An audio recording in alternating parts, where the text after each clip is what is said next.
today? Today is Friday, May 2nd, 2025, and I'd like to first say good morning and welcome to Law Day 2025 at City Hall.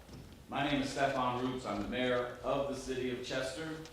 For those of you who don't know or may have never heard of Law Day, it's a national day dedicated to celebrating the rule of law and understanding the importance it serves as a reminder of how legal principles protect liberty, strive for justice, and contribute to the freedoms of all Americans. It's been an annual tradition for the Chester Upland School District to observe Law Day with an event at our historic 1724 Chester Courthouse, which is located right behind me here. 1724 is not the address. 1724 is the year that the building was built. So if you can do math, 2025 minus 1724 is 301 years. We have a 300-year-old building that sits right on the street. It's the longest continuously used public building in America. And what makes it continuously used these days is this one-day-a-year official event called Law Day, which you all are going to participate in later today. This year we have a special guest. I really have to emphasize that to help us celebrate Law Day. It's Mayor Jalen Smith of Earl, Arkansas. We'll introduce him a bit more. I know you can't wait to stand up and clap, but we'll introduce him officially a little later. But first, as we do in most of our official functions here, we're going to start with a prayer or an invocation followed by the Pledge of Allegiance. So what I need all of you to do is stand.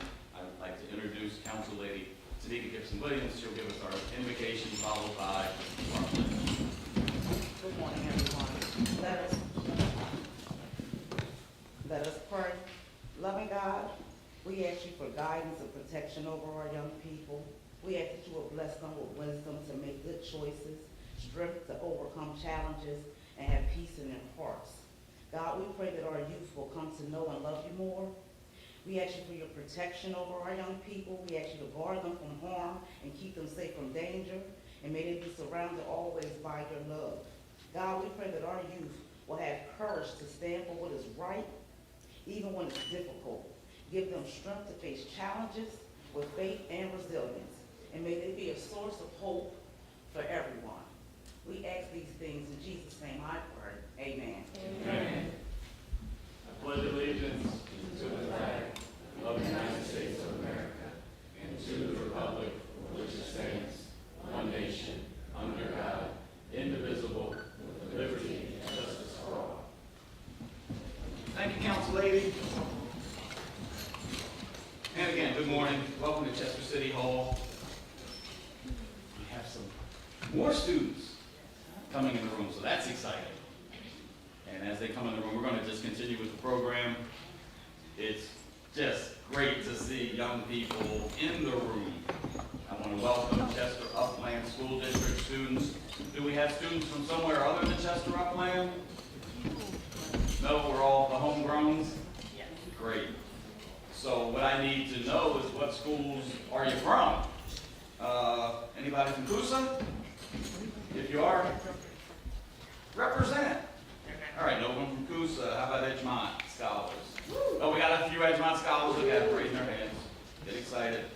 Main Street Elementary. There they go. Yeah. How about Stetzer? Stetzer's in the house. Toby Farms? How about STEM? There's the STEMers. I know you're waiting. Chester High? I think we already covered theirs. That's everybody, right? Gotta get the charter schools in here too in the future. But so great to have you all here. I want to introduce two council members, one to my left, one to my right. Ladies first, we have Council Lady Portia West. Say hello. Good morning, everyone. Good morning. And Councilman Fred Green. Good morning, everyone. Good morning. All right, thank you guys for joining us. Where are we?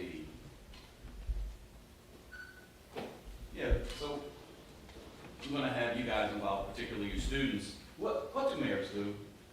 give me a show of hands, anybody who can just give me an answer. What does a mayor do?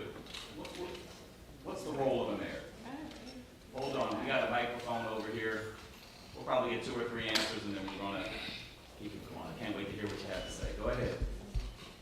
Hi, my name is Lillian McLaughlin. I am a student at Main Street Elementary, and I think mayors work with legislation and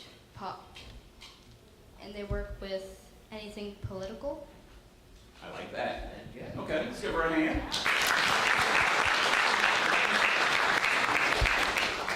So mayors work with legislation. Legislations are the laws. That's what we have the power to do. So if we need to solve a problem, the tool that we have to solve that problem is to make a law, to make it happen.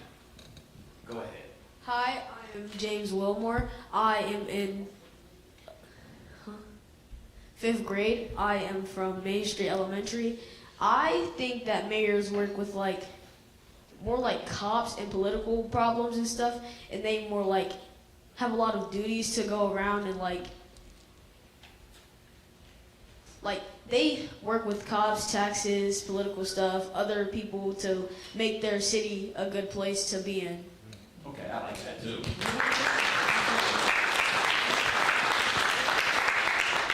It seems like the only thing missing in my wardrobe right now is a badge. To make things happen.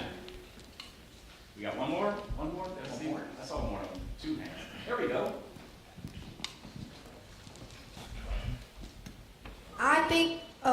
Hi, my name is Kanaya Harder from Stetson Elementary School, and I think the mayors help the city give opportunities and make it safer. I like that one too.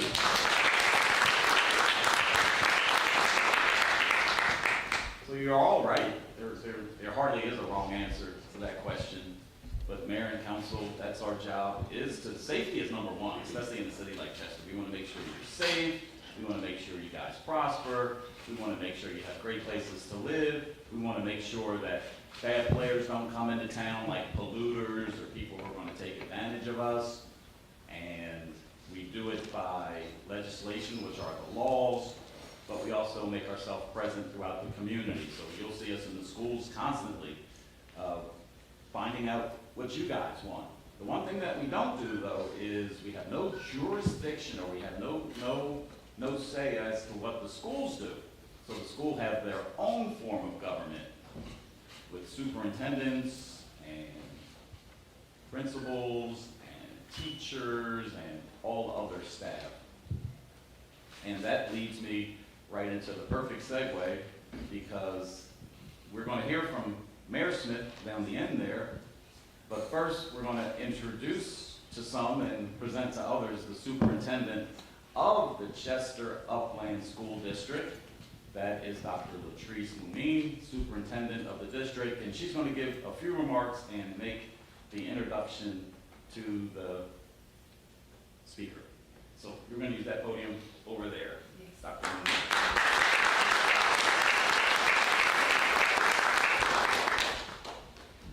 Good morning. Welcome, scholars. It is so amazing to see all of your smiling faces today as we start the events for Law Day. So again, I'm Dr. Latrice Mumine, Superintendent of Schools for the Chester Upland School District. It is very exciting to be here today in this partnership with the City of Chester, with our mayor and city council. We always appreciate these types of collaborations, along with the Delaware County Bar Association, Delaware County Court of Common Pleas, and Chester Education Foundation.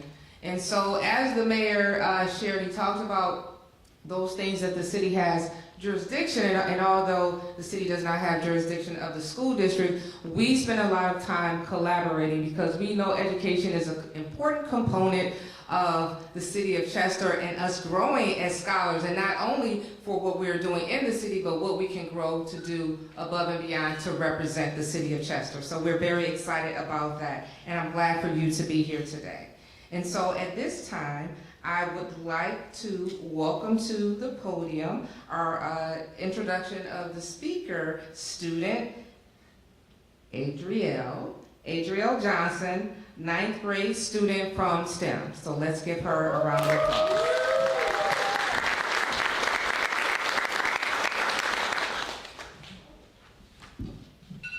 Hello everyone and good morning. My name is H.L. Johnson, a ninth grader at STEM Academy. If you haven't researched our guest yet, the Honorable Mayor Jalen Smith, you are probably the only one who doesn't know that he became one of the youngest mayors ever elected in the United States.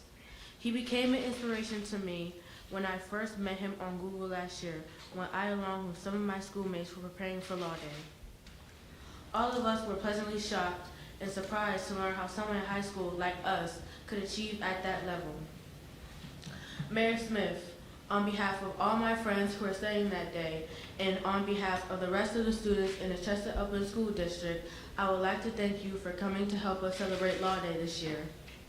You are a role model for us students, an inspiration for our parents, and a guiding light for all of society. We see in you courage, strength, initiative, and grit. In the days to come, may we also internalize these virtues, like you, to find our voices and find the life we're born to live.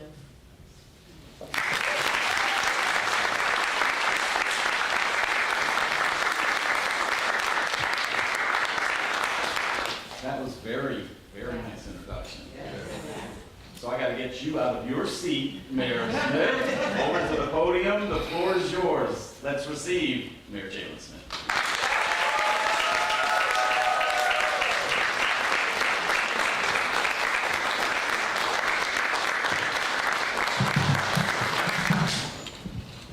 Thank you so much.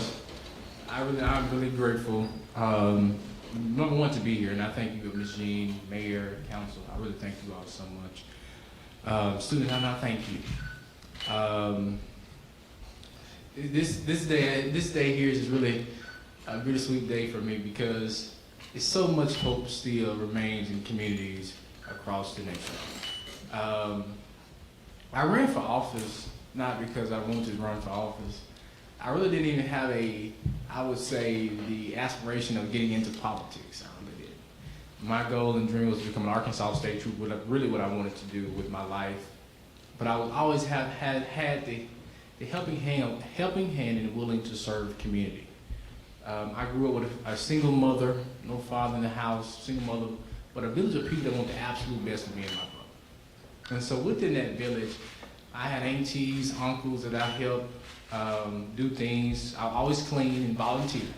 That was my main thing was volunteer, helping cleaning and helping others. I was the type of kid that I would always help regardless of what it is. Didn't care what it was. I just wanted to help because I knew my assignment was to be in public service somewhere in the realm, but I really didn't know the identity of what I wanted to really get into. And so moving from there, really, becoming the mayor, and I can pretty much share that story with you real quickly. I was, again, like I say, I didn't have aspirations of becoming into politics. I really did. I just wanted to become an Arkansas State Trooper that I always wanted to do. I still pursued that career. But when I got to high school, I joined this organization called Student Council. How many of you all are in Student Council? Okay, that's how it started with me. I got involved with Student Council. I ran for Student Council. I didn't win Student Council, but I was blessed to receive a position higher than my grade. So I represented a class, another class for 2 years that I wasn't even in the class, but I was a representative for the class. But I didn't like the name Student Council when I joined Student Council. I like the sound and the name of student government. It makes you sound so much more important. And so I passed policy and legislation to change the name from Student Council to Student Government. And with being involved in this organization, I went home and I looked myself in the mirror and I asked myself, do I believe within me? Because I didn't want to make a commitment to something. Number one, that my heart wasn't there, and then two, I didn't believe within myself. Then thirdly, how can others believe in me if I don't believe in myself? And so, I looked in that mirror. After I looked in the mirror, I went in my room and I prayed and I asked my Creator to guide me in the direction He think I should go. Not the direction that Jalen Smith should go, because Jalen was just probably a young kid, didn't know where he was going, but just having faith to try to go where he was trying to go. And so the next day, I did join this organization. We changed the name, and then fast forward to my 9th grade year, being involved in this government, I didn't ever wear jeans to school. I never did that. I always wore some kind of casual wear. And so with being in the 9th grade, I started wearing suits to school. So it's like this suit I have on, different things, it's normal for me. Because I was just wearing it 5 days a week in school. And now I pretty much do it 7 days a week. And so the reason why I wore a suit and tie to school, because in order for me to go where I was trying to go, I had to dress like it. You know, if I want to go be this great lawyer, great doctor, I need to start acting and dressing accordingly, because when those doctors or lawyers, whoever walk in the schools, they recognize you. And so when I had these suits on in school, I had people come in and say, "Is he a teacher?" And really, I was not a teacher. I wish, but I thank those people for recognizing me, because I saw hope in my future. And so I continued to go about my way with being involved with student government. And my pet peeve or assignment was the student government was to advocate for people with learning disabilities. And so I didn't too much care for the other stuff, but I cared for people that had disabilities, because I felt that it was enough, and I was tired of us getting left behind. Which in the school I did have learning disability, which it was a specific learning disability, which I wouldn't catch on as fast as my regular colleagues. Which I was reckless that I did have that. But at the time I didn't, because it always made me feel behind. But how I put this is that when we're born as babies and we're born as newborns and we start to walk, we're not just going to get up and start walking the perfectly baby to just walk. And so in order for us to continue to really try or become perfect, we have to continue to try until we actually get it correct. And so that same example is the same of how life works. When we doing things in life, we're not going to automatically catch on to what we're trying to get ourselves into. When I became the mayor, it was easy in the beginning. But I always remind myself this status quote by the late Dr. Martin Luther King Jr. once said, "The ultimate measure of a man is not where he stands in times of comfort and convenience, but in the times of challenging controversy." Because we can't learn in comfort and convenience, but we can learn when things are challenging and tough, because we have another story to tell someone else that going through the same thing we're going through. You know, and I believe that any test that we go through as young people is nothing but, we have a future already planned out. We're really just trying to identify what we want to do. And so I identified I want to be the mayor. And so in order for me to become the mayor, I had to go through trials and tribulation in high school to get to where I was trying to be today. And so I had a principal that gave me the blues for 3 years. She challenged everything that we did, specifically me. So going back to high school, I'm not fast forward, but going back to high school, when I got to the 12th grade, and me and my colleagues had a roundtable conversation about what we wanted to do after we graduated high school. And I said, I want to be the mayor, the governor, the president, the congress member, state representative, senator, a doctor, lawyer, judge, district attorney, the whole 9 yards what I wanted to do when I graduated. But and specifically, I want to be the mayor of Earl, Arkansas. And people say, "How are you going to do that? You know, why don't you go off to college?" I said, "Well, that's good too, but not right now." And when I told my colleagues about what I wanted to do, they was like, "Well, we can see you doing that." I was like, "Okay." And so I go back and I pray again, and I just wait on the perfect timing, because this is Habakkuk 2:2. It said, "Write the vision, make it plain, so that he who reads it shall run to it. Even though it may tarry with me, it may take a little while before it comes, but it's going to come at a point in time." And so I believe that's what happened for me. I just wrote it down, that conversation. I didn't know how long it was going to take, but I was working at it until it came at a point in time. And so I was, again, a senior in high school. I was 17. I wasn't able to vote yet. I announced my campaign at 17. My birthday was in January, which is January the 22nd. And I was in high school, I was in college, I had 2 part-time jobs, and also running a campaign all at the same time. And so I know that the sky's the limit, because you can do anything you want to. So you don't have to have just a straight path. Like right now, the mayor, I didn't finish telling the mayor this last night, but I'm the mayor. I work in mortuary. I still have 2 part-time jobs, and also I'm a college student, all at the exact same time. So you can do anything you put your mind to.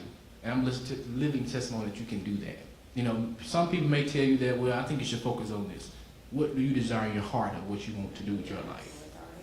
Because at the end of the day, you're going to get the effects. You're going to have those effects. And so when I ran for office, I had people tell me all types of things, that I was too young, I didn't know nothing. How could I be a mayor at so young, just a kid, just a baby? That was just motivation to me to continue to pursue continue to go where I'm going. Because my grandfather always told me, if people don't have your name in their mouth, then what are you doing as a person? Because you gotta be doing something right if they're always talking about you. And so I live by that today. And when I ran my campaign as mayor, 17 still, I went to shadow mayors around the country about how to be a mayor. Like, mayors do different things. Every day is a different thing for mayors. We don't probably 90% don't do the same thing every day. You know, we have the same problems, the same issues, but we do different things every day. And so I went around and shadow mayors. Some mayors I went to shadow check. I said, "Are you serious? You want to do something like this?" I said, "Yeah." You know, that was like a scare tactic to get you to do something else. But again, if you don't face the giant, you will not succeed. And it's okay to take failures, because I do that. I do it proudly, because every failure is just another step to your success. And so going from there, running for office, it was myself and I had 4 other people running with me, so it's 5 of us total running for office. And so I went to have those conversations about critical issues about public safety, economic development, infrastructure, education, also supporting small businesses. And when I went to talk to those people within my community, I let them talk. I didn't do no talking. You know, my speech was, I'm not going to tell you something I know I can't do, but I want to tell you what I want to work on to move our community forward. And some, you know, again, I couldn't get everybody. And then how I thought about it was, I just couldn't have everybody, because if I had everybody on my side in this campaign, I can learn from it. So I looked at it as, well, I had some people, and I didn't have some people that I really thought I had. So the people that I didn't have was a blessing, you know, because if you had everybody on your side, then you couldn't really learn nothing. So the people that I know I didn't have, I still talked to those people, and I got their feedback. And then when you're running or doing different things you want to do in life, you're not going to have everybody on your side. And look at it as a blessing, because everybody that talked negative was nothing but a blessing to me, because they didn't do anything but prepare me for the mayor's office, mayor's seat actually, you know, because they said, well, you ain't gonna get it, and they said, well, I knew you was gonna get it. The same people that talked down, the same people said, I knew you was gonna get it, you know. So I'm telling you.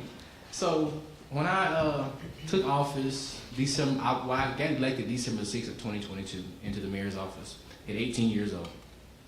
And which I became the youngest African American mayor around the country. And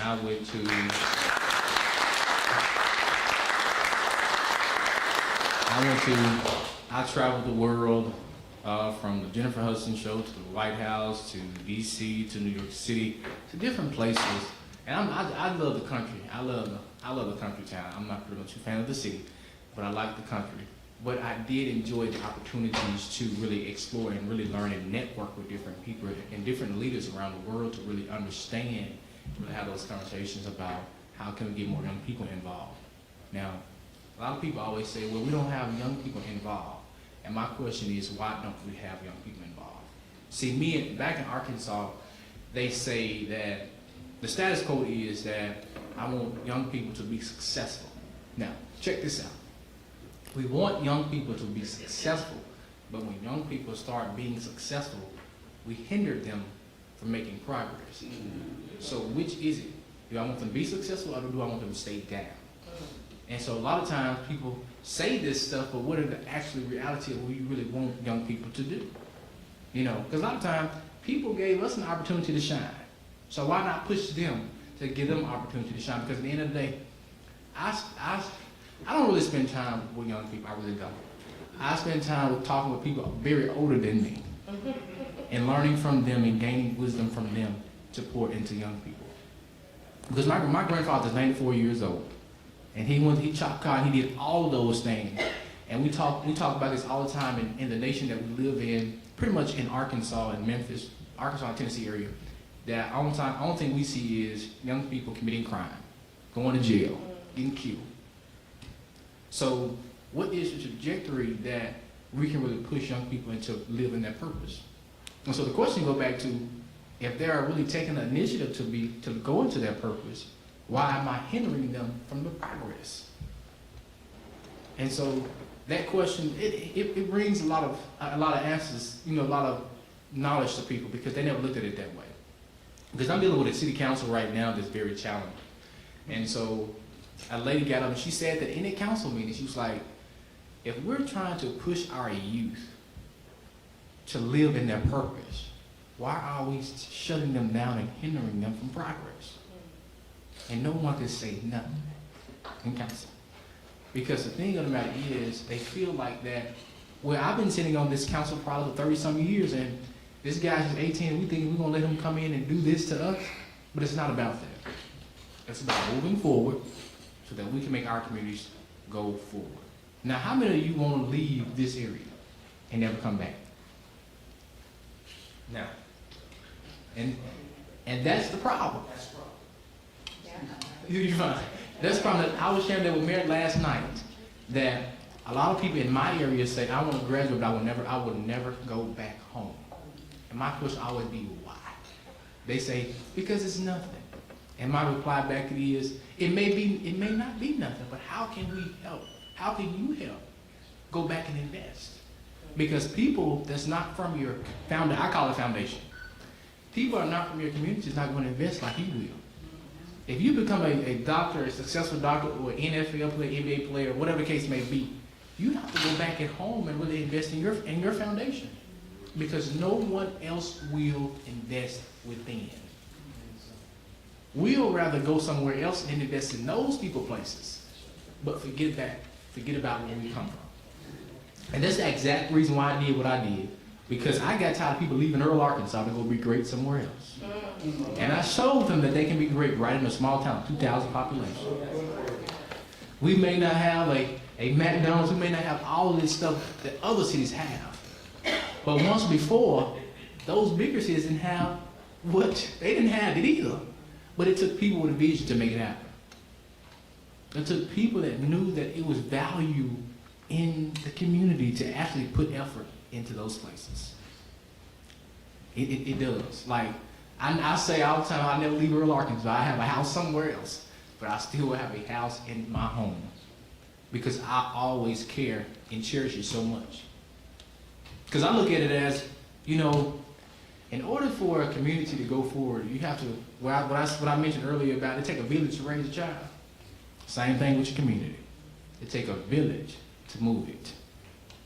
Because if you don't have people to move your community, like the mayor can't do it by itself, the council can't do it by themselves. The mainly of the boots on the ground is with the people. We only can do so much as leaders. And a lot of people don't understand that. They think you move mountains, but you really can't. And it's hard to say that, we can do everything that we can, but what can you do to help us push it? Those conversations that we should be having. But that's pretty much how I got where I am, honestly. I'm a faith man, for sure. And I really believe in, the Lord so much. Because it all tells us about our life. Matter of fact, I can tell you about the roadblocks. Like Jeremiah 29:11, for I know the plans I have for you. Plans to give you hope in the future, not to harm you. So it tells you right there that your future is already planned out. We just have to identify what we want to do with our life. And so when we identify what we want to do, just know it's going to be hard. And we want it to be hard. Because if it don't be hard, how can we tell somebody else about our story? And so I always remember that. And also, it's okay to fail. It's okay to do that. Because I start over, I'm not saying every day, but what I deal with, I start over. And I like faith because if I didn't fail at all in life, I can tell you nothing. I can tell you. Now, some people be waiting for you to fail, but they don't understand they have failed before you. And so it's very, I think I've been too long, but it's very important that you really plan your future. I done it at 18. I had a lot of people that worked against me, working against me right now. But they're nothing but a blessing. They don't see it, but they are. Because they just really sharpening you for the people that's actually going to come to you harder. So you're dealing with it already. So when they come to you, like, okay, well, I'm already done with it. Deal with it. You know, so being in public service, you don't have to have it. You don't have to, your subject and verb don't have to agree for you to serve. I didn't think I was going to be able to serve, but I serve, and I will serve right now. Regardless of where I go, I always have the servant within my heart. Because I know that when I serve, my blessing will come back even double than what I gave it away. This is how it is. And so that's pretty much my story, how I became the mayor and how I grew up. I just want to take it back. If I had to repeat it, I would. And I wouldn't change a thing in it because, you know, a lot of times, oftentimes, people come up with nothing. You know, people come up in comfort and convenience. But when you're coming up and challenging controversy, it just shows you that it's so much more value in the world. It really is. And again, I thank you so much for this opportunity. I want to do questions. Oh, yeah, we're going to do question and answer, so don't Okay. Okay.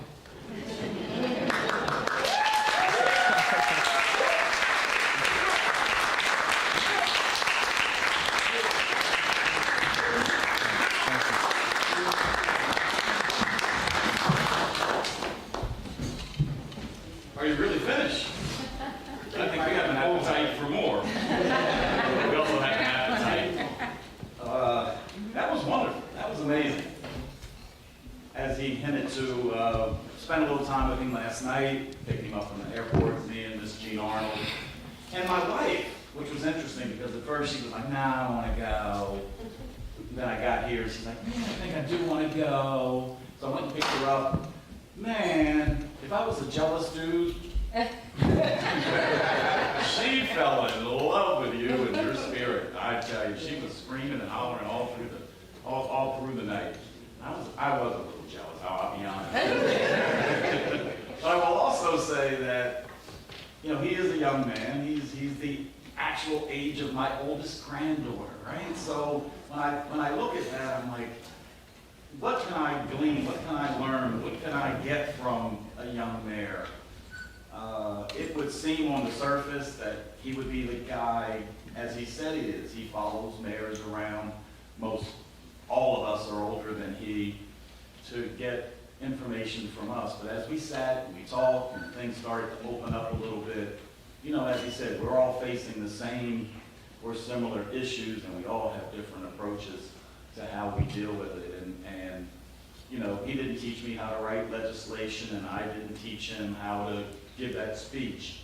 But we did share, you know, moments in both of our situations where we do them in a total opposite way, but it's right for our communities.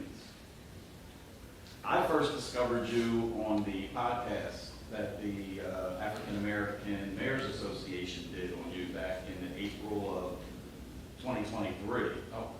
And I could sense through that interview that they were testing you as well.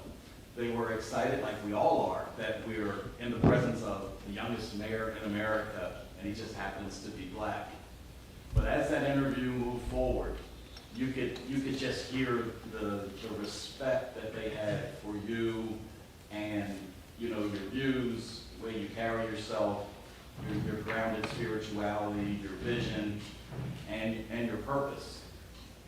This man ran in an election after a mayor that had served for 40 years had decided to retire. He was going to pass the torch to someone else. But in politics, you don't pass torches. You have to win an election. And he stepped up and beat that person. So I can imagine the hate that was thrown your way. Here's this kid taking over from a machine politic, a legacy politic, and you know he's still dealing with the council from that old regime, and he's still standing strong. I don't know what your future is. You kind of hinted that You don't expect to be a 40-year mayor in Earl, but you do plan to stay connected to your community. And we can all tell from what we heard today, the sky is the limit for this guy. So no telling where he's going to end up. Based on what you said today, based on those of you who just met him for the first time, just heard of him for the first time, we're here to take some questions. We would prefer that the questions come from the students, but you're a star amongst us adults as well. So we're going to let the students go first. But we want to hear questions, like the hard questions or the tough questions from the adults as well. Students, what do you have? I know you have some questions prepared. We have the mic that's going to go around the room. We're going to start with... Okay, one, two. All right. Good morning, everybody. My name is Jamil Gathers, and I'm a senior from Chester High School. And my question for you today is, what unique challenges have you faced as a young leader in a traditional old dominated field, and how have you addressed them? Here, read it one more time. What unique challenges have you faced as a young leader in an old dominated field, and how have you addressed that? Well, number one, being young. That's the biggest challenge. Being young, because when you're getting in a, I can just tell based off my experience with my city council. I had a city council guy that underestimated me. I would say all of them did, because they didn't think I knew what I knew, but I did, because I've been dealing with being in student government and really learning how to be in these roles, in which I underestimate myself too a little bit. But getting into a field with people that's been in their position for years, it's not that you're coming in to take over. Number one, I want to make that clear. Is that you see something different than how they were doing it, and how they were doing it, it wasn't working. So we wanted to implement our plan and our strategy. Now they can either take it or leave it, and a lot of them left it.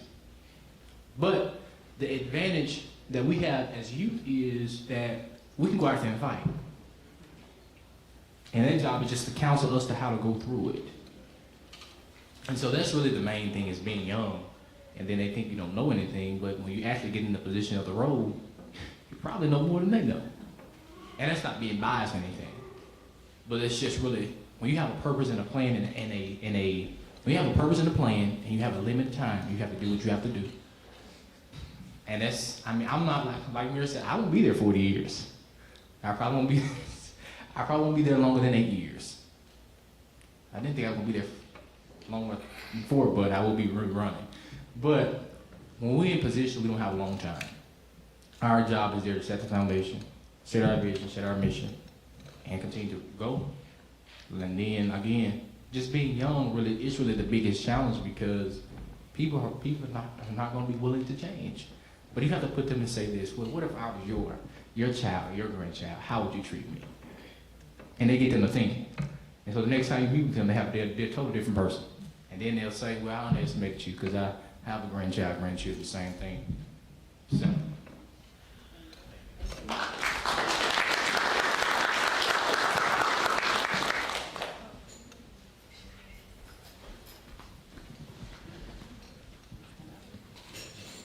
Hey, how y'all doing? My name is Alexander Morales.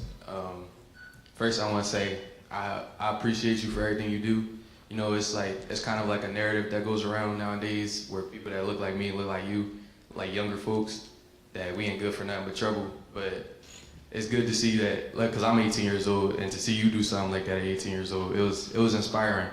Cause I feel like we get the short end of the stick nowadays.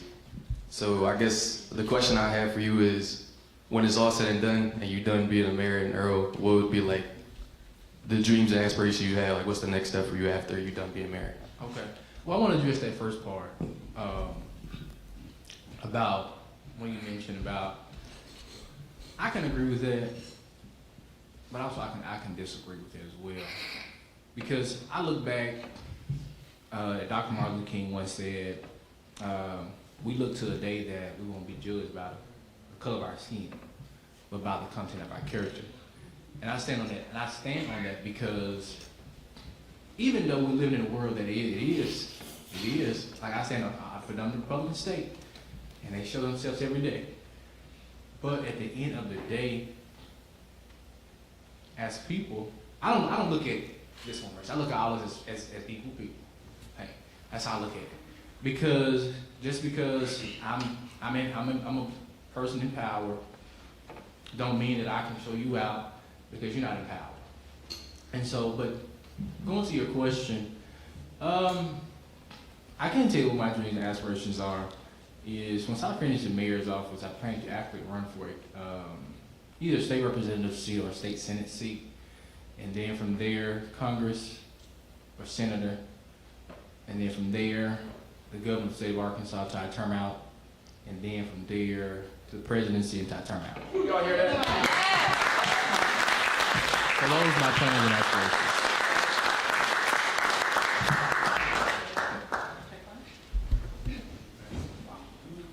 Hello, I'm Traquan Archer, 10th grade at STEM Academy. My question is to you is, what has been one of your biggest surprise since you became mayor?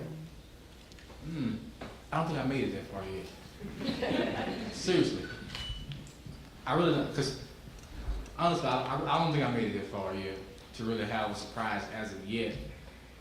Because like when I was involved in student government, I pretty much was already seeing how they were acting. When I got in office, I figured they were going to act way worse than what they did. And hey, they did. You know. And so I could say, what I can say is my surprise, but it wasn't a surprise, but I'm going to tell you, is that the people that we think we have in our corner is not in our corner. And so when it's time for us to really have those moments of, I'll say, to decompress or look for guidance because we're stuck in a tough place. The people that you think you have, you really don't have. Because what they'll do, they'll listen to you, and next thing you know, the next hour you're here, if they tell everything, you just see it out. And so that was actually a surprise for me because I didn't learn that growing up. I did from my mother, but I did from a father figure, if that makes sense. And so I had to learn it the hard way. And so when I took office, I was like, okay. I say, well, I have to step back and choose. And so now I have a discerning spirit of I know who that I can talk to, who I can't not talk to. It's not personal. It's just really business. You know, because you look at a day and time where now everybody can't go where you're trying to go. Amen. And some just can't let go. But it's not personal. It's just business.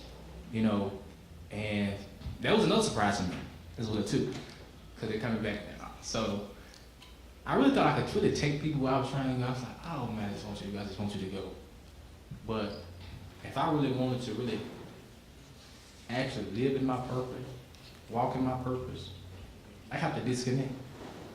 It's not me disconnecting them from them totally, but I have to disconnect in a way of hindrance.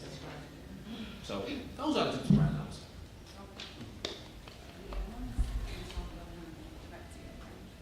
I'm loving these questions.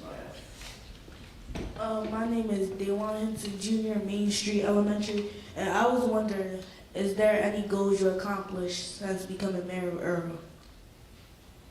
Yes, sir. So when I took office in 2023, I was challenged by my city council. Again, I love challenges. And they told me that, well, the people wanted a grocery store within the city of Earl. And the council said, we'll never get one. I said, we'll never see it. And they said, well, what happens in New York can't happen in Earl. And they went on and on and on. And so, well, in 2023, at the end of, matter of fact, in November of 2023, I made a call and said, hey, I have a grocery store here in town. I knew it was coming. And so when the results happened, they couldn't say nothing. And so within my first year of office, I brought in a grocery store to the community. But they claimed that never will come. I've accomplished bringing in a park that had never been touched in probably 30-some years. We're working right now we just received in a grant for $12,500 for healthy meals. We received any grants for public safety for new equipment. We had funds to go in and purchase some vehicles for a police department. When I came in, I didn't have a police department, so I rebuilt it into a way where now it will never be touched because they have to see me. So, in a way, what they did was they cut my budget to limited police officers, which that's fine too, but we're coming back to really reclaim what we've lost. And so when I came into office, we had crime rate. We was a small town, but we had crime rate shooting after shooting after shooting after shooting. And I came into that, and I told my community clearly what I was going to do is, in order for us to really move our community forward, because the council said, well, we'll tell you what they want to do. I said, okay. So when I came in, I made it clearly about we're a community that's on the move for greatness. And so crime is, I can't bring in a grocery store when crime is going on. I can't bring in anyone when crime is going on. And so what I did was I partnered with agencies, and I cleaned the community from the beginning to end. I partnered with the officers I had, I partnered with the sheriff's office, I partnered with the state police, I partnered, as a matter of fact, with the governor's office, because I need cleanliness. Because I can't move my community if I continue to have this violence that's going on. But the violence was going on because nobody never did anything, and people just got tired of it. And so when they came in to sleep for one day, people just jumped in over. They were just afraid of what could have been taken.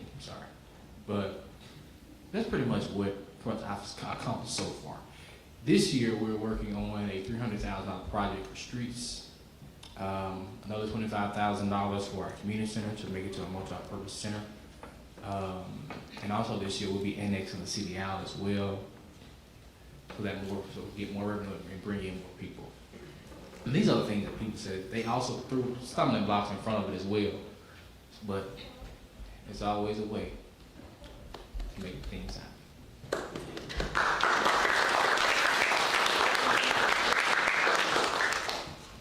Before you ask your question, and don't sit down, I just want to double down on his police force. We talked about that a little last night, and he said he came in, he had, was it 2 officers, I guess, so that's pretty much a dysfunctional police force.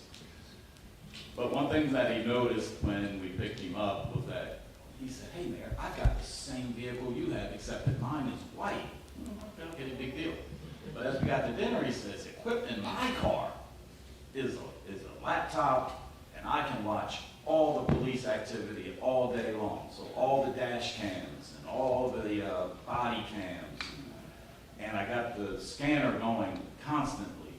And he actually follows this. So he says, like, if a call comes in and it's a small town, and it takes a half hour for a cop to get to the scene, and he shows up at the scene, ain't nobody lying to him. Like, he confronts them all head on. I don't follow my police that closely. We have a big force, and fortunately we have a staff that, does their job. But I admire the fact that you, and now I understand even more why you take that police oversight so seriously, because it's something you're building. And if it's something that you're building, sometimes you do have to watch over it like a hawk to make sure that it survives. So congratulations to you on that. Yeah. Thank you, Mayor.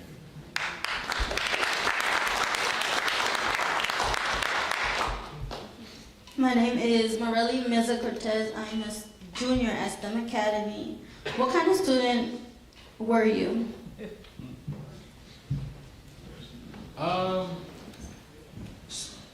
So I was a student that I never got in trouble in school.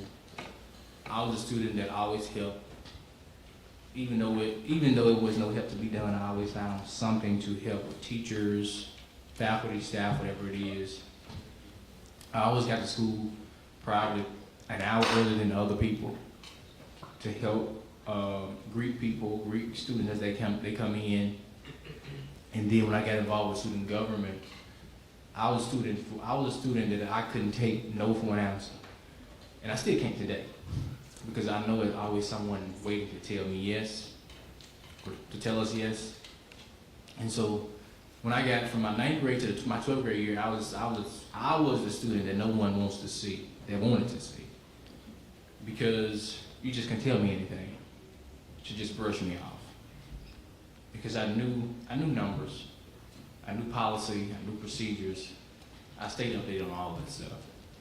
Because when students want to see different things in schools, it can happen. You have to identify how it can happen. Like when student government, we headed all of student activities. So anything that students wanted to do had to come to the student government. Like chiefs, anybody wanted to do anything. The superintendent made it clearly that anything that's student driven had to go through student government. And so anything we brought in, we uplifted the school spirit, because it's more into school than people pretend it to be or call it to be.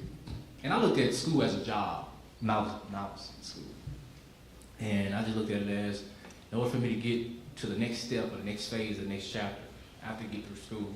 And so I didn't like school, but in order for me to really go, I just looked at it as a job. Because I was at school from 6, I get home by like 7 o'clock every day, because I was involved in so much stuff. I didn't mention, I was involved with student activities, like as far as athletics. I was the managers for football and basketball. I headed 6 other organizations besides student government. So I was always tired of doing something. Because I just wanted to be involved, so that way if I'm involved, I get other students to be involved as well too, to uplift the spirit. So to answer the question, I was a good kid in school. But my 12th grade, 12th grade, my mom was there every day. But because I wanted to see changes happen. You know, I didn't mention this, but my 12th grade year, I almost got expelled, but for a good cause, not just causing trouble, but because I seen the problem and they was just pushing it on the rug. And so superintendent and the state came in and offered me a full ride scholarship to any institution in the state of Arkansas. And I said, absolutely not. Because I knew the problem, because that was just to close my mouth so I can go somewhere else and get back home. So I said no. But to answer the question, I was a good kid in school.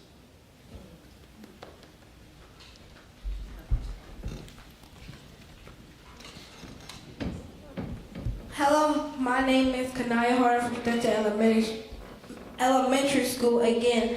How do you manage to work a full-time job and go to college? Great question. So I go to the actual campus probably 3 times a month, sometimes 2 a month, mainly 3 times a month. I pretty much do all my classes online, but I go to college. I go to the campus 3 times a month to make sure I'm in alignment with everything. I have nothing to worry about.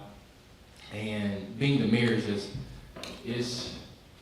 it's a never, I would say, ending job, right? So, so how I manage it, pretty much I have days selected and I set aside for college work. So like with college, you have like 2-3 weeks to get your assignments in. So out of those 2-3 weeks, I plan those days, put on my calendar, the days we want to focus on college work. I still do my mayor duty, but I cut it off at a certain time. Well, you can't cut it off, but meetings and stuff, and I focus on work, and I get that in to my professors and all that. So sometimes it's not always easy. I'm gonna say it's not always easy, but it's a challenge. Which challenges are good. Good morning. My name is Jenny Canty. I'm a senior from STEM Academy. And my question is, if you could go back and give advice to your younger self, what would you say? Now that's a great question. I never thought about that. The advice I would give to my younger self, the advice I would give is just, I would say, I refer back to the quote of Dr. Martin Luther King Jr. The ultimate measure of a man is not where he stands in comfort and convenience, but in times of challenge and controversy.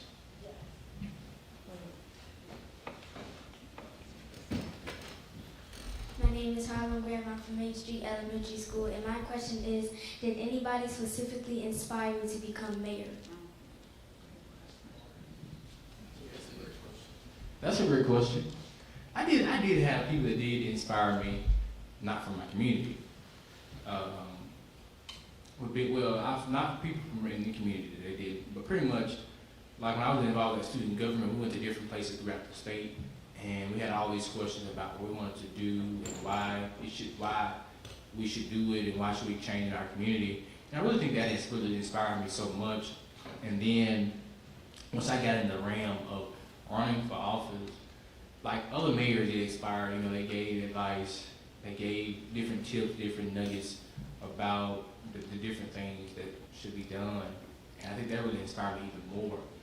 And then what really inspired me even more was the negativity on the campaign trail to really push me into the purpose I was destined to be in.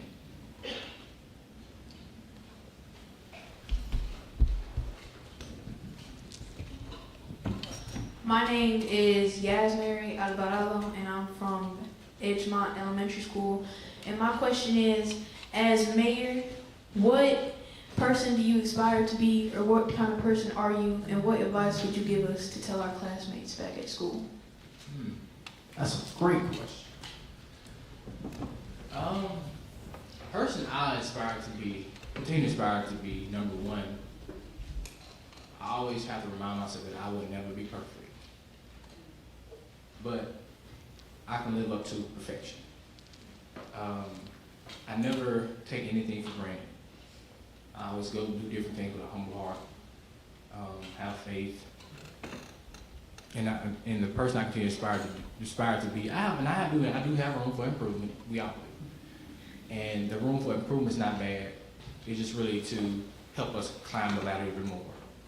And so that's what I would say I aspire to be. Number one is continue to walk in purpose, continue to be great.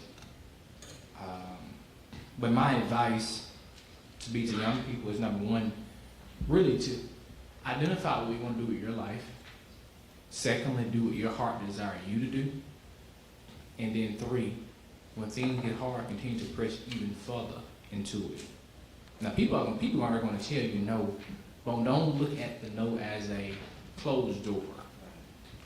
Find the treasure of the no, which the treasure is the yes. You know, like when things, I put it to you better this way, things that we're trying to achieve, we may not achieve yet, but it may be a different timing that we can get to achieve those things we're trying to achieve. And so I will leave you with that, you know, just be well-rounded, be open, you know, because being open can get you a long way. Like if somebody say, well, let's try this, you say, no, I don't want to do that. Just try it, because it may be your tip to destiny. So just be open, be a good listener, and be humble. Because I mean, with those things you can't go wrong.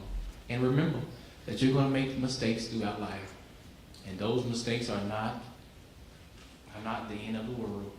Those mistakes is a tip to success. Because if you grow up and not having a mistake, I just don't know what to say. And so that was a tip I would give. Sorry for advice.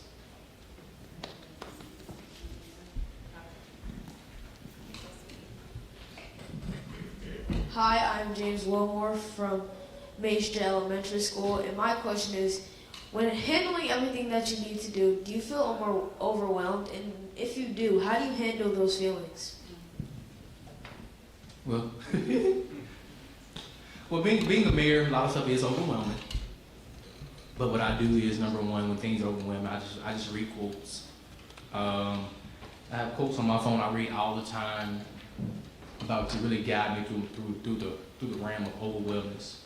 A lot of times, overwhelmness is actually good sometimes, and sometimes it's not. But to get me back on track, when I get overwhelmed, I just stop. I go outside, I take my phone, I read that quote, and I just refresh, restart, and come back in at it and approach it differently. Now, it's sometimes I do just continue to go with it when I'm overwhelmed, because I like to get it over with. But sometimes it's not good to continue to work when things are overwhelmed, because you can't think right, you're doing things but it's not good. So what I do mainly now, I stop what I'm doing, I take a phone, I read a quote, I go outside and I refresh and I restart, and I say, I'm going back in, I'm gonna do it this different way.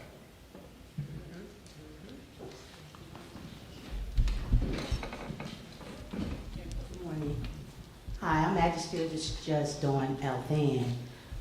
You mentioned how everyone cannot go where you have gone. Some people are not going to go where you're going. How important is it for the students or anyone to identify with someone that they can mentorship under? How important is that for them to identify someone that is in a place that they want to be in and that they can mentorship under that person? That's great. Mentorship is actually important because you want to align yourself with people that is going where you're trying to go. Now, understand when you're looking for and trying to identify mentorship is we're not looking for people to tell us what we want them to. We're not looking for people to tell us what they want us to hear or what we want them. We don't want to be around people that's going to tell us, just to be telling us anything. We want people to tell us the absolute truth. Now, what I mean by the absolute truth, you want to have people that's mentoring you tell you, number one, when you mess up, when you're late or different things like that, different old habits and old poor practice, you want people to catch on to that so that you can get out of that ramification so that you can move and create new habits and new practices so that you can go where you're trying to go to. Now, I'm gonna tell you this about me, that when I didn't have a father, it really failed me so much because I was so used to people telling me what I wanted them to tell me. And then when I got to the mayor's office, that wouldn't get me nowhere because I needed people to tell me the absolute truth. Now, when I tell you the truth, it's not to hurt you, but it's to really help you grow. And so I have mentors that I talk with about different things, different situations. Most of the mentors are mayors, and some of them are judges and attorneys. And one of them also a former president as well too, that I mentor under.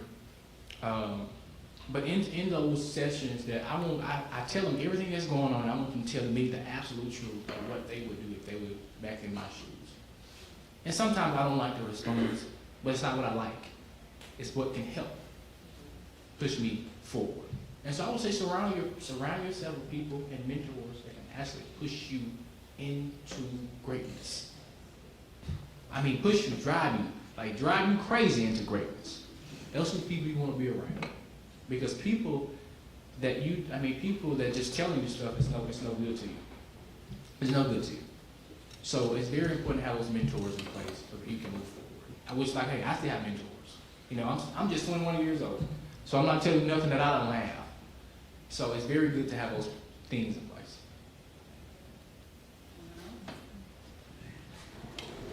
All shuffled into the adults now. I'm sorry. No, you're fine. I'll come to you then. I'm Akora from STEM Academy in 9th grade, and my question is, what are some inspirational words you have for unmotivated people, and what are you doing in Earl, Arkansas for education, to better it? Okay. Words I have for,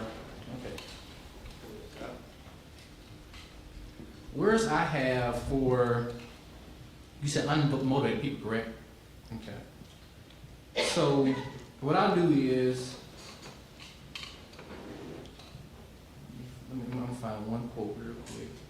Bear with me.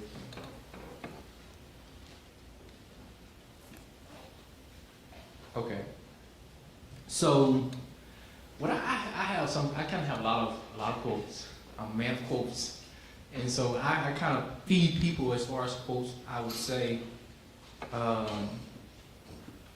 you know, you're not just being tested, you're being torn from what used to protect you, what can no longer promote you, I'm sorry. So people that are unmotivated, I would tell them some things like that. You know, that the reason is, why are you unmotivated? They said, well, I'll give you one thing a constituent told me, because I'll never see nothing happen. And I tell them, my response will be to them is that, why do you think that? And the mayor's like, well, I had mayors that just told me what we want to do and nothing happened. I said, well, what are you doing to help us push it forward? And it sparked something in there. And so I'll throw different quotes out at people, but I gotta challenge this. I'm not saying challenging them, but I'll kind of get them out of what they used to into something new. Because if you don't try anything new, how can you really move from that unmotivated piece? Like a lot of people still have hope in our future. I still have hope. You know, I have hope strongly, because if we're not helping them or pushing them, there won't be no hope. You know, it's just not a certain people that can just push us. But the people that are unmotivated, to ask them the reason why they're unmotivated, and ask them what are they doing to help push it. And that's one spark the plug. What was the second part of the question? What are you doing to better education? Better education. So what we're doing in Earl, I kind of share some challenges right now that the school system and I are going through. But back in 2023 and 2024, I had some people come down from New York City that proposed to give each student from pre-K to 12th grade an opportunity to receive $14,000 by the time they graduate high school. And so in that proposal, you could either go to college, your college will be paid for, you can have your own land, or buy a house. But like real estate. So you had those three priorities that you can use those funds for.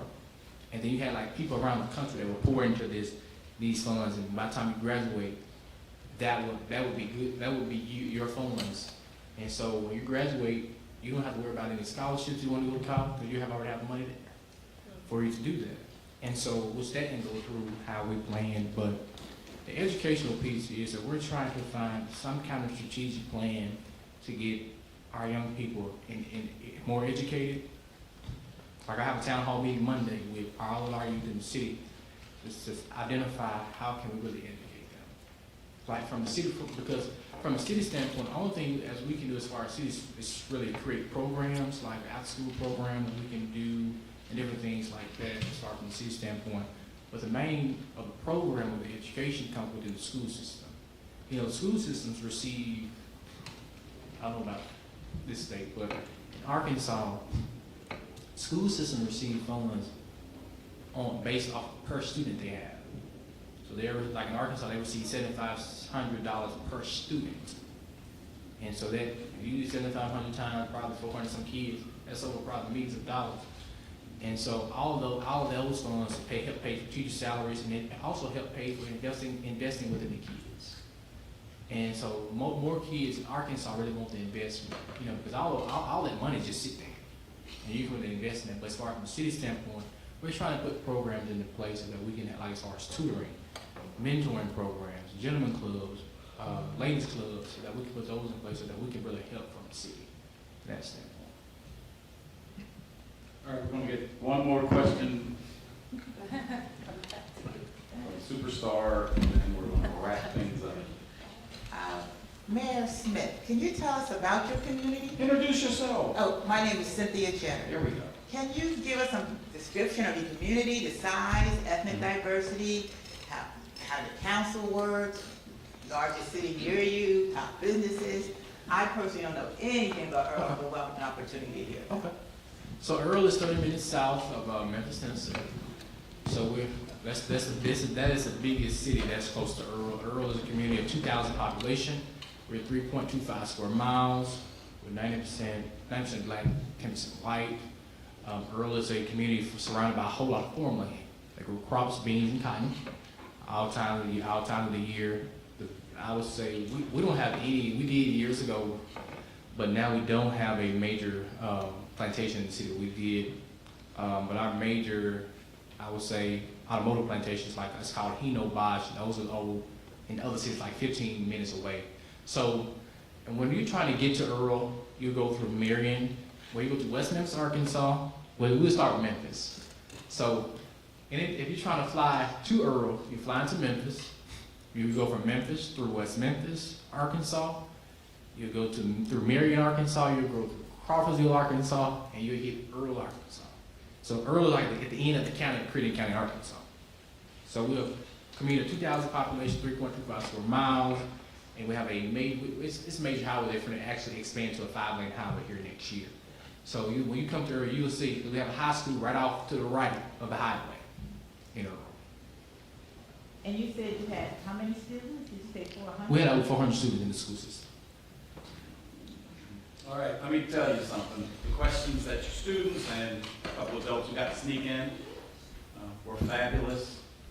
I am absolutely impressed at your ability to stand there and field those questions. I know how difficult it is, how sometimes you just want to say, time out. But not only did you answer the questions, you gave advice and you gave guidance and direction, and that's something that I'm not really good at. I can answer a question, but the way that you just layer it on to add so much more is impressive. We have one question up here from our councilman.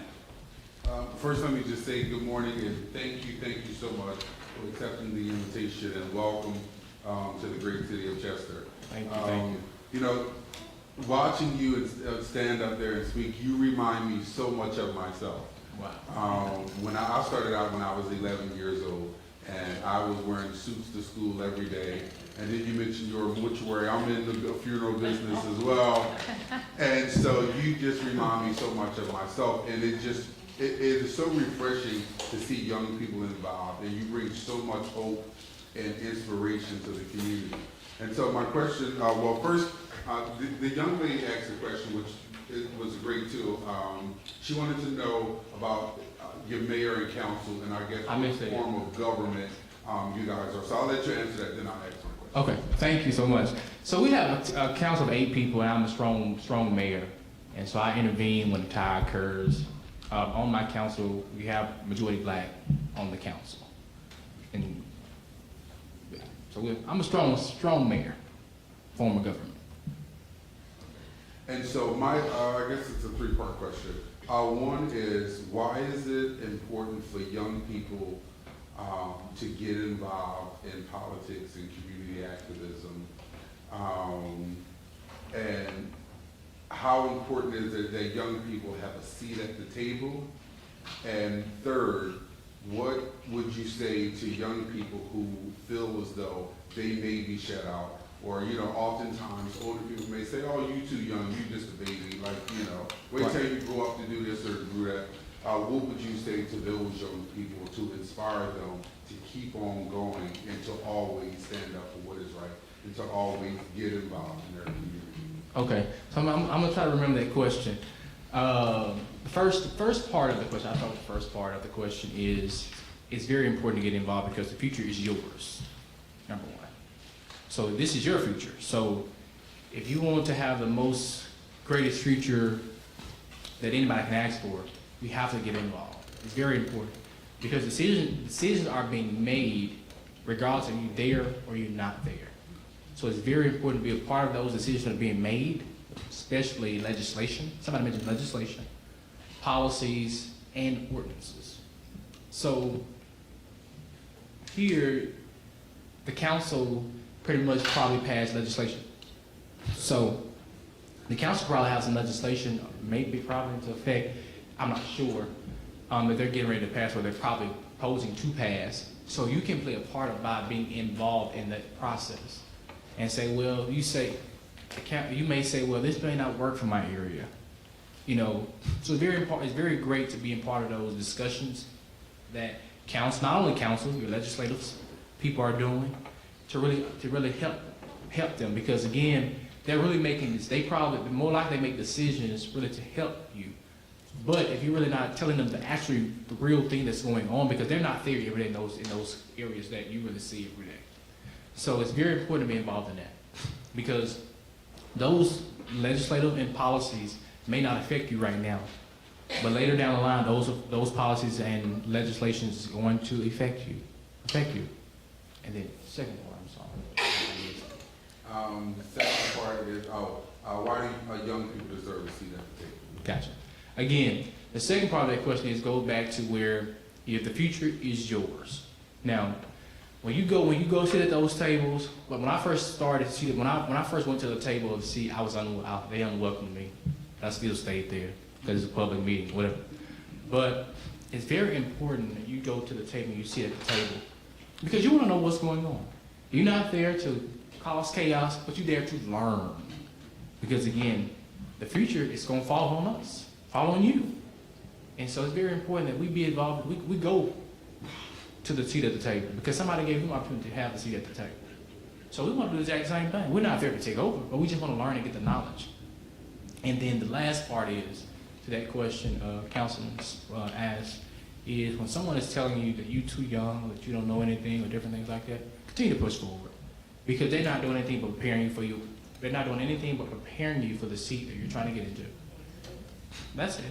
Because if people don't talk about you or have their name in your mouth, then what are we doing? Because they're not doing anything but just say, giving you more motivation, giving you more people to really come talk to you. They open that door up for you. And so I get it all the time, that he always gone somewhere and different things like that, but hey, a lot of people may hate on you because they didn't get the opportunity to do what you're trying to do. But you have to make the step to do what you're trying to do. So I say continue to press forward stronger, with your feet on the gas, your boots on the ground, and you push forward. So, and that's what I would say to that. And my last advice to you all is greatness is in this world. Greatness is right here in Chester. And it will start with you all to really make this community even greater, to help mayor and the council move your community forward. I would say don't leave and never come back. Always remember that without you, your community will never move forward. Because when they get ready to retire, they have to give the city to someone. But they have to pass it down. You have to run for these seats. You have to get your foot at the table. And it's great to start early, like right now. You don't have to be 18 to start to get involved. You start getting involved now. It doesn't matter regardless of your age to get involved with anything. People may say, you have to be 18 to do this. No, you don't. Because anything is that we do as elected officials pretty much are public. And so just get involved, stay within your community, stay involved not only with your community, but also stay involved with your school system. If you're not involved with the student government and student council, get involved in it. Because it will help you. Because if you decide to choose politics, your student government will groom you to the seat in politics. It will show you the ins and outs, the ugly, the bad, and the good and the sad. It will show you all of that stuff. And remember to have a humble heart in anything you're trying to do, and never take anything for granted. And lastly, in closing, just do what your heart desires you to do.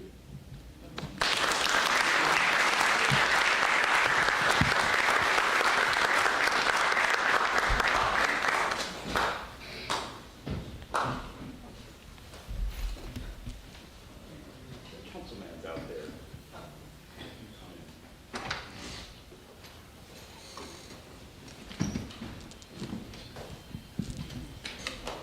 Well, for those of you who don't realize it, you've experienced greatness today.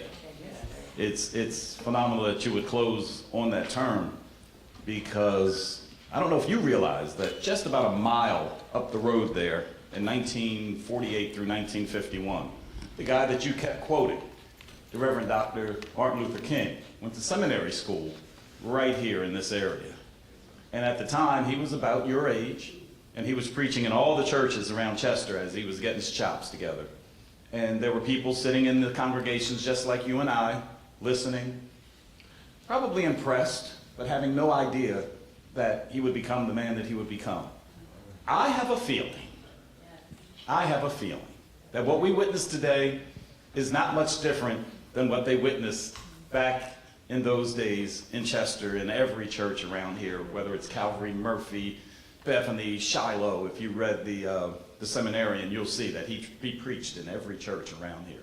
We've had the pleasure, we've had the honor to be among greatness today. We have a citation prepared. Thank you for joining us. This is our Councilman Shaquan Davis. He teaches school, so I'm sure that's where he was today. But let's all tighten up. I'm going to read this as quickly as I can. City of Chester citation recognition of you, Mayor Jalen Smith. Whereas Jalen Smith became the youngest African-American mayor in United States history when he was elected as mayor of Earl, Arkansas at the age of 18 years old and took office on January 3rd, 2023. And prior to his service as mayor, Jalen was president of the Earl High School student government as well as class president, and was heavily engaged with the community and local government of Earl. And Mayor Smith graduated from Earl High School in 2022 and now attends Arkansas State University Mid-South online while concurrently serving as mayor of Earl. Mayor Smith received the President's Award at the 2023 King Kennedy Awards of the Arkansas Democratic Black Caucus. He has demonstrated that young people can lead, have an impact, serving as an inspiration to African American youth across the country, and I would say youth and adults, including the city of Chester, Pennsylvania. And Mayor Smith visited the city of Chester, Pennsylvania to inspire Chester youth and adults with his motivational story and the keynote speaker for its annual Law Day celebration on May 2nd, 2025 at the historic 1724 Chester Courthouse. Now, therefore, I, Mayor Stefan Roots, and the council members of the city of Chester do hereby recognize and commend the remarkable achievements and leadership of Mayor Jalen Smith, signed today by me and all of us. You're going to sign it now. But congratulations. Thank you for being here.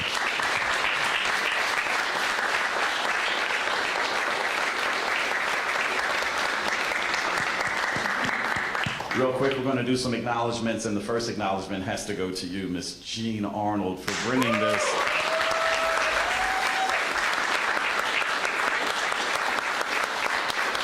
For bringing us to us, it seemed like just yesterday, and the way that we miraculously pulled this. You know, like I know, government works slow, but this did not work slow at all. It just seemed like the right thing at the right time, at the right moment. Everybody came together and made this happen.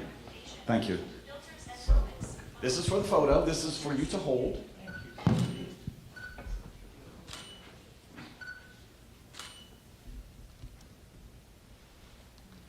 Got it?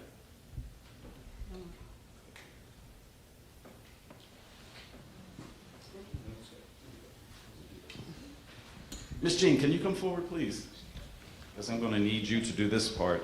Before we close for lunch, and we're going to have to get down there pretty quickly, I'd like to thank those who made today possible. I've got a few names here, but I don't want to miss anybody. So if there's anybody that's here that should be included, here. Dr. Latrice Mumine was here earlier, and she gave her welcome comments. She had to go to another appointment. Claudia Averett, who is a wonderful asset to our school district and makes things happen when the rest of us are struggling to make it happen. Then Teresa Thornton and Anya Cleveland. Thank you so very much for all of the work that you've done. Teresa Thornton heads up our video department for the district, and we get wonderful results. That's why we're going live here today. And Anya Cleveland is our person in the media department who gets the word out and does an excellent job in getting the press here. We thank Channel 6 for being here earlier today. So thank you, everybody. It takes a team, and you are heavenly. Trust me, heavenly to work with. Thank you.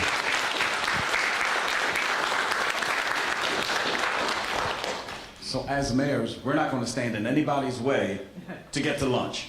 So you can say, let's go to lunch. We're going to go right down those stairs. Uh-oh, wait a minute. Justin has one more thing. Here's my thought. If you guys stand up here, maybe we could dismiss by school and just grab quick group photos with mayor and council behind. Does that sound good? Okay. Head down by school. Okay. So who wants to direct that? Which? We'll let the youngest go first. How about that? Yeah, sure. So let's start with Main Street.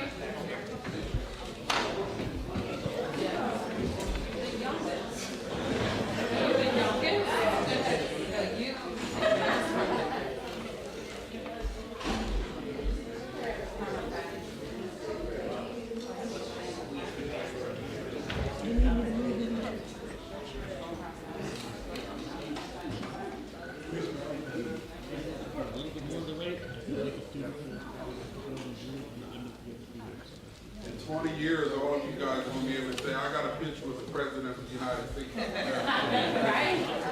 No.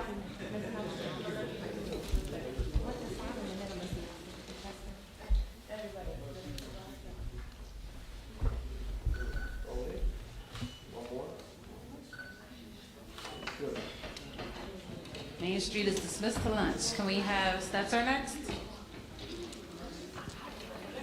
Stetzer.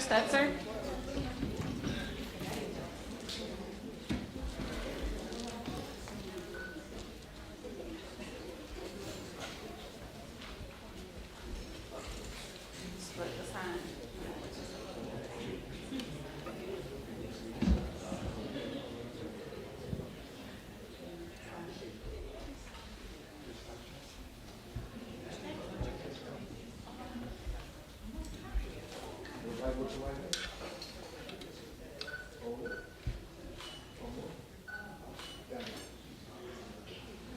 Okay, Edgemont.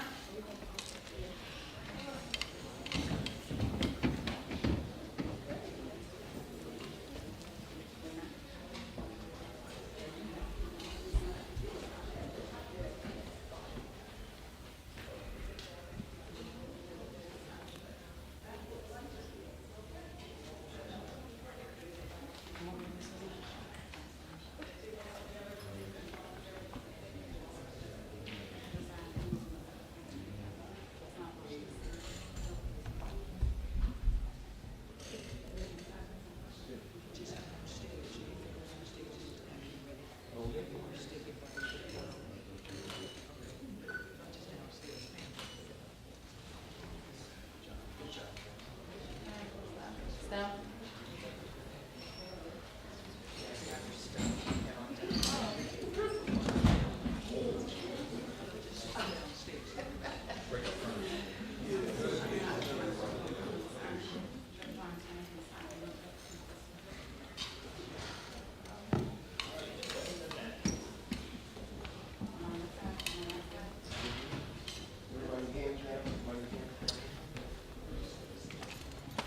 Everybody looking right here, 2 shots.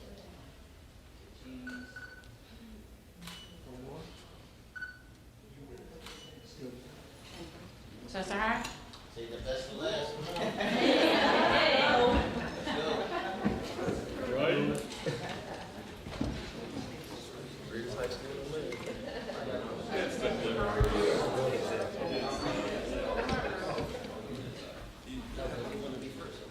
No, you're fine. No, yeah. No.